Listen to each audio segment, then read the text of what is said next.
जय जोहार, नमस्कार। दैनिक छत्तीसगढ़ चैनल देख रहे हैं आप और छत्तीसगढ़ प्रदेश की आज की तमाम सभी महत्वपूर्ण बड़ी खबरों की शुरुआत सर्वप्रथम आज की पहली बड़ी खबर के साथ। हरियाली घर बैठे मिलने वाली है। पौधा तुम्हार द्वार कार्यक्रम के अंतर्गत फ्री में पौधे मिलने वाले हैं और इसके लिए आपको टोल फ्री नंबर पर कॉल करना होगा। दरअसल छत्तीसगढ़ में हरियाली के लिए लोगों को फ्री में पौधे बांटने का कारवां शुरू हो चुका है। वन मंत्री मोहम्मद अकबर ने बीती शाम को राजधानी के शंकर नगर स्थित अपने निवास कार्यालय में विविध प्रजातियों के पौधे से भरे 2 हरियाली प्रसार वाहनों को हरी झंडी दिखाकर रवाना किया। वन विभाग की पौधा तुम्हार द्वार योजना के तहत रायपुर नगर निगम के अंतर्गत घर तक निःशुल्क पौधा पहुंचा कर दिया जाएगा और इस दौरान विभाग ने गेड़ी का भी वितरण किया है। ऐसे में स्वच्छ वातावरण और वृक्षारोपण के प्रति लोगों को प्रोत्साहित करने के उद्देश्य से वन विभाग इस योजना के तहत राज्य भर में पौधों का वितरण करने जा रहा है। विभाग से मिली जानकारी के मुताबिक इस योजना से लगभग 1.5 माह तक इस योजना का संचालन होगा, जिसमें आंवला, करंज, नीम, गुलमोहर, जामुन, मुनगा, इसके अलावा कचनार, अमरूद, सीताफल, पोल्ट्रा फार्म, इसके अलावा नींबू और बादाम जैसी प्रजाति के पौधों को आमजनों को मांग के मुताबिक पौधों को घर, दुकान, ऑफिस या किसी भी जगहों पर पहुंचा करके दिया जाएगा। गौमांस बेचने वालों पर कार्यवाही की मांग को लेकर सर्व हिंदू समाज ने एक बार फिर से जोरदार प्रदर्शन किया। दरअसल कोरबा से खबर है, जहां संगठन की ओर से गौमांस की बिक्री में शामिल लोगों पर तत्काल कार्यवाही की मांग को लेकर के कोतवाली थाना में शिकायत दर्ज कराया गया था, लेकिन 7 दिन गुजर गए। पुलिस ने अब तक आरोपियों पर केस दर्ज नहीं किया। पुलिस की कार्यशैली से नाराज होकर के सर्व हिंदू समाज ने बीते दिन सुभाष चौक पर धरना प्रदर्शन किया। 2 घंटे के धरना प्रदर्शन में हिंदू समाज के कई इकाइयों के लोग शामिल हुए। इसके अलावा बता दें कि इस स्थिति में कोई व्यक्ति अपना मूल काम की आड़ में यदि गौमांस की बिक्री कैसे कर सकता है, ये सर्व हिंदू समाज ने प्रश्न उठाया। इस गौमांस की बिक्री का मामला सामने आने के बाद से हिंदुओं की धार्मिक भावनाएं आहत हुई हैं। इसे किसी भी हाल में बर्दाश्त नहीं किया जाएगा, ये सर्व हिंदू समाज ने कहा। सर्व हिंदू समाज ने प्रदेश सरकार की भी आलोचना की। कहा कि एक तरफ सरकार गौ संरक्षण और संवर्धन का दावा करती है, तो वहीं दूसरी ओर इस तरह की घटना से हिंदू समाज की धार्मिक भावना को ठेस पहुंचती है। समाज ने गौमांस की बिक्री में शामिल लोगों पर कठोर से कठोर तत्काल कार्यवाही की मांग की है। मां महामाया एयरपोर्ट से हवाई सेवा सुविधा शुरू होने की तारीखों पर लगातार ब्रेक लगता नजर आ रहा है। दरअसल खबर सरगुजा से, जहां मां महामाया एयरपोर्ट से हवाई सेवा शुरू होने का इंतजार खत्म होने का नाम नहीं ले रहा है। आलम यह है कि 15 अगस्त से यहां हवाई सेवा शुरू करने का लक्ष्य रखा गया था, मगर ऐसा कुछ होता हुआ प्रतीत नहीं हो रहा है। खास बात यह है कि भाजपा और कांग्रेस इसे अपनी उपलब्धि बताने के साथ ही रुकावट के लिए एक दूसरे को जिम्मेदार भी बता रहे हैं। इधर सरगुजा के लोग राजनीतिक आरोप प्रत्यारोप से अलग एयरपोर्ट से हवाई सेवा सुविधा जल्द शुरू करने की मांग कर रहे हैं। लंबे समय तक हवाई पट्टी के रूप में जाने जाने वाला सरगुजा के दरिमा एयरपोर्ट को मां महामाया एयरपोर्ट के रूप में तैयार करने में जमकर दिलचस्पी दिखाई गई और अब हवाई पट्टी एयरपोर्ट के रूप में विस्तारित भी हो गया है। यहाँ एप्रिन का निर्माण, टैक्सीवे, रनवे का विस्तार और ड्रेनेज सिस्टम का दुरुस्तीकरण करके जल्द से जल्द हवाई सेवा शुरू करने का सपना दिखाया गया और इतना ही नहीं, यहाँ दावा किया गया था कि अगस्त माह से हवाई सेवा सुविधा शुरू हो सकती है, मगर एक बार फिर से इस पर ब्रेक लगता नजर आ रहा है और कोई भी यहाँ पर ऐसी स्थितियाँ निर्मित नहीं होती नजर आ रही हैं जिससे हवाई सेवा सुविधा यहाँ शुरू हो सके। छत्तीसगढ़ व्यापमं की प्रवेश परीक्षाएं अब मजाक बनती नजर आ रही हैं। लगातार सामने अभ्यर्थियों की मनमानियां देखने को मिल रही है। इसकी वजह से व्यापमं पर बोझ बढ़ता जा रहा है। राज्य सरकार से निर्देश मिलने के बाद से व्यापमं ने प्रदेश की प्रवेश परीक्षाओं का आवेदन फॉर्म अभ्यर्थियों के लिए निःशुल्क कर दिया है। प्रदेश के अभ्यर्थियों को जब से ये सुविधा मिलनी शुरू हो गई है, तब से ज़्यादातर अभ्यर्थी फॉर्म भरने के बाद प्रवेश परीक्षाओं में हिस्सा ही नहीं ले रहे हैं। अभ्यर्थियों की इस मनमानी से व्यापमं का आर्थिक बोझ लगातार बढ़ता जा रहा है। व्यापमं का एक और लूप होल हमारी टीम के सामने आया, जिसमें अगर किसी भी प्रवेश परीक्षाओं की जो परीक्षा है वो आयोजित होती है, तो उसके लिए योग्यता के फलस्वरूप कोई भी डॉक्यूमेंट अपलोड करना जो है मैंडेटरी नहीं किया जाता। इसकी वजह से भी लगातार व्यापमं पर बोझ बढ़ता जा रहा है। अभ्यर्थियों की इस मनमानी की वजह से बात करें तो प्रदेश में बीते दिन PPT, pre MCA, pre BEd और pre MSc, pre BSc BEd की प्रवेश परीक्षा का आयोजन किया गया था और इस प्रवेश परीक्षा में अभ्यर्थियों की उपस्थिति कम रही। प्री एमसीए की बात करें तो यहाँ महज 16%, पीपीटी में लगभग 41%, प्री बीएड और प्री बीएससी बीएड में तकरीबन 27% ही छात्र उपस्थित रहे, बाकी अनुपस्थित रहे। तो इसका सीधा खर्च अब व्यापम के ऊपर बढ़ता जा रहा है। रायपुर की रविशंकर यूनिवर्सिटी में रिजल्ट को लेकर हंगामा हुआ, जहां 80% परीक्षार्थी फेल हो गए। एनएसयूआई ने इनका घेराव किया, काले कपड़े पहन करके इनका विरोध प्रदर्शन सामने आया। रायपुर की रविशंकर यूनिवर्सिटी में रिजल्ट को लेकर के जमकर हंगामा मचा हुआ है। विरोध में एनएसयूआई ने घेराव भी किया है। विश्वविद्यालय के तहत आने वाले कॉलेजों में बीसीए की परीक्षा में ज़्यादातर छात्र फेल हो गए, जिसके खिलाफ प्रदर्शन करते हुए छात्र नेताओं ने कुलपति को ज्ञापन भी सौंपा है। एनएसयूआई के कार्यकर्ता काले कपड़े पहनकर यूनिवर्सिटी में पहुंचे और जमकर नारेबाजी भी की।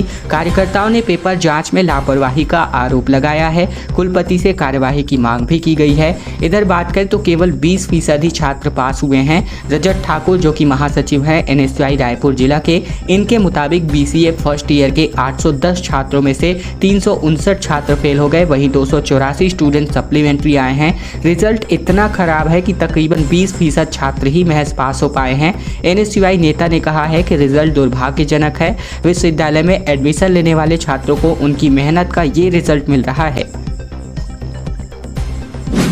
बीएसपी के तकरीबन 4,500 लीज धारकों को अब उनका मालिकाना हक मिलने वाला है। बीएसपी जिला प्रशासन और निगम की बैठक के बाद से ये सहमति बन चुकी है।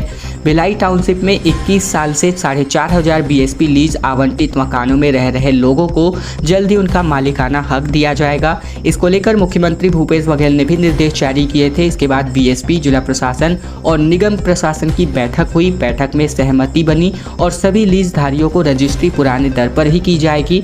इसके अलावा भिलाई के महापौर नीरज पाल ने इस संबंध में एक वीडियो भी जारी किया है, जिसमें उन्होंने बताया है कि साल 2002 से भिलाई शहरवासी के प्रतीक्षा में थे कि लीज में दिए गए मकान की रजिस्ट्री हो जाए। पिछले 4 सालों से विधायक देवेंद्र यादव ने लगातार इसके लिए प्रयास भी किया था।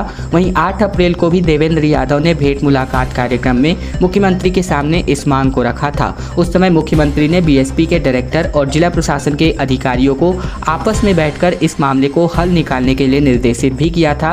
इसके बाद 10 अप्रैल से बैठकों का दौर लगातार चला और 17 जून पर इस पर आखिरकार सहमति बन गई है। और एक दुर्भाग्यजनक खबर रायपुर के आरंग से, जहां कुएं में गिर करके 3 मासूमों की मौत हो गई। पेड़ पर अमरूद तोड़ने के लिए ये तीनों बच्चे चढ़े हुए थे, जो अचानक जो है अमरूद की डाल टूटने की वजह से तीनों जो बच्चे हैं वो यहाँ कुएं में जा गिरे। रायपुर के एक ही परिवार के 3 बच्चों की जान चली गई। एक कुएं में गिरकर तीनों की जान चली गई। मरने वालों में 2 सगे भाई बहन और उनका एक चचेरा भाई भी शामिल है। हादसा आरंग के चरौदा गाँव का बताया जा रहा है। इस छोटे से गाँव के हादसे के बाद मातम पसरा हुआ है। परिजन इस घटना की वजह से सदमे में हैं। वहीं बीते दिन हुई इस घटना की खबर मिलते ही आरंग थाने की पुलिस मौके पर पहुंची। शवों को जांच के लिए भेजा गया है। वहीं थाना प्रभारी कमला पुसाम ठाकुर के मुताबिक मरने वालों में केसर साहू, उल्लास साहू और जो ये दोनों एक ही गाँव के रहने वाले थे। इसके अलावा सोमनाथ साहू के बेटे बेटी भी थे। इसके अलावा बात करें तो सोमनाथ के भाई जितेंद्र का बेटा पेयस साहू भी इन्हीं के साथ खेल रहा था और कुएं में गिरने की वजह से बच्चों के चचेरे भाई पेयस की भी यहां पर जान चली गई। रायपुर में संविदा कर्मचारियों का बवाल लगातार बढ़ता जा रहा है। पुलिस ने रोका तो ये अफसर से ही जा भिड़े। ज्ञापन फाड़ करके कहा कि अब छत्तीसगढ़ की जेलों को ही भर देंगे।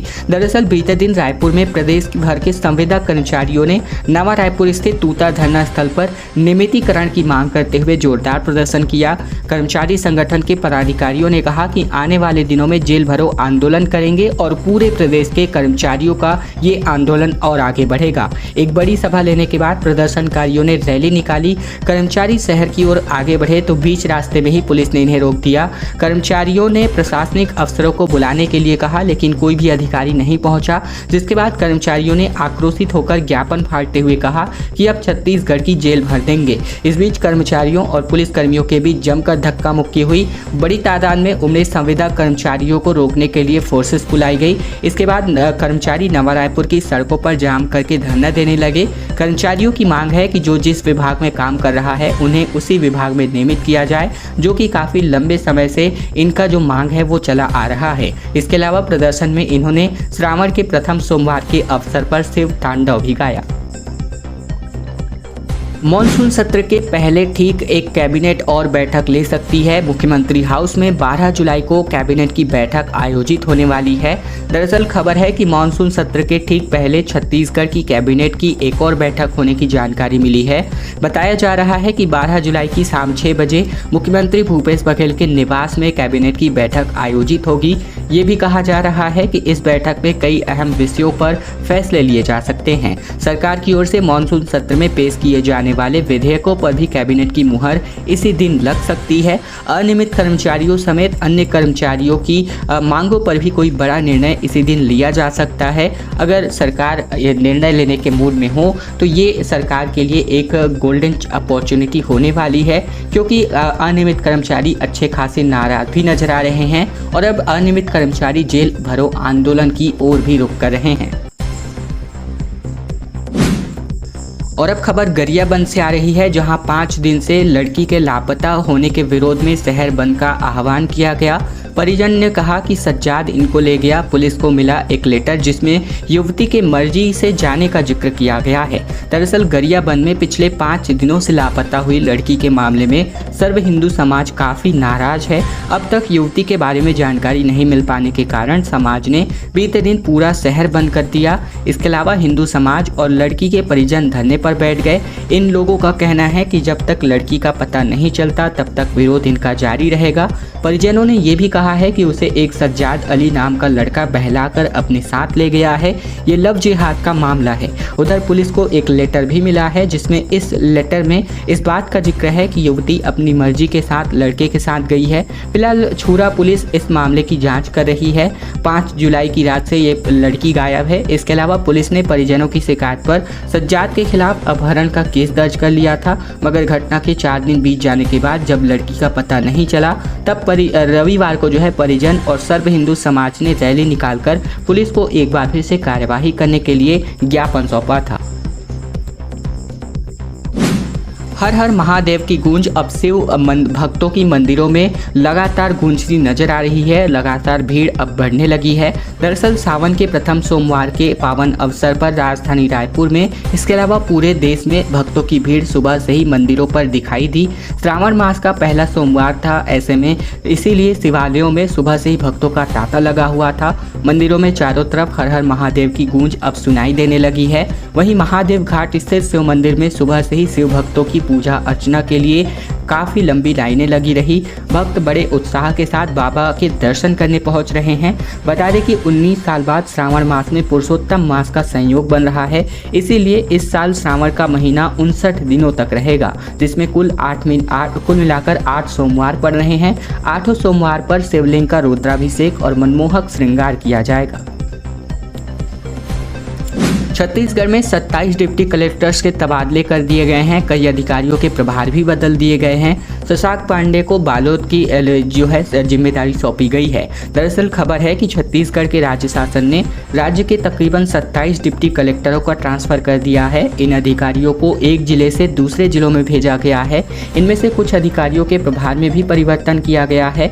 2014 बैच के शशांक पांडे प्रबंधक सहकारी विपणन संघ नवा रायपुर से संयुक्त कलेक्टर बालोद की जिम्मेदारी दी गई है। हीरा गवर्ना को बेमेतरा से बस्तर का डिप्टी कलेक्टर बनाया गया है। इसके अलावा पूरी लिस्ट आप अभी अपनी स्क्रीन पर देख रहे हैं। और अब कांवड़ियों की सुरक्षा के लिए पेट्रोलिंग के पुलिस की टीम करने वाली है और दरअसल कांवड़ यात्रा की सुरक्षा जिम्मेदारी पुलिस को सौंपी गई है। दरअसल सावन शुरू होने के साथ ही अब बात करें तो हजारों की संख्या में कांवड़िए जलाभिषेक करने पहुंचते हैं। ज़्यादातर लोग राष्ट्रीय राजमार्ग से होकर जलाभिषेक करने मंदिर पहुंचते हैं। ऐसे में कांवड़ियों की सुरक्षा को ध्यान में रखते हुए ट्रैफिक पुलिस के अलावा भी खमरतराई, धरसीवा और सिलतरा चौकी की पुलिस ट्रैफिक सुचारू रूप से संचालित करने की तैयारी में जुटी हुई है। जानकारी के मुताबिक खमरतराई, सिमगा और रायपुर से बिलासपुर जाने के मुख्य मार्ग पर है। साथ ही इस मार्ग पर 4 लेन में तब्दील होने के बाद वाहनों का दबाव बढ़ने के साथ ही उनकी रफ्तार भी बढ़ गई है और ऐसे में कांवड़ियों को दुर्घटना से बचाने के लिए खमरतराई के अलावा धरसीवा तथा सिलतरा चौकी में तैनात पुलिस कांवड़ यात्रा के दौरान इस मार्ग पर लगातार पेट्रोलिंग करेगी। साथ ही कांवड़ियों को मुख्य मार्ग पर चलने के बजाय सड़क किनारे चलने के निर्देश देने तथा ट्रैफिक के दिशा निर्देशों का पालन करने का काम कराने वाली है। खबर मुख्यमंत्री हाउस के सामने से, जहां गेट हाउस पर छात्रों ने अपनी कॉपी और किताबें रख दी। महासमुंद से आए छात्र छात्राओं ने कहा कि हमें टीचर चाहिए।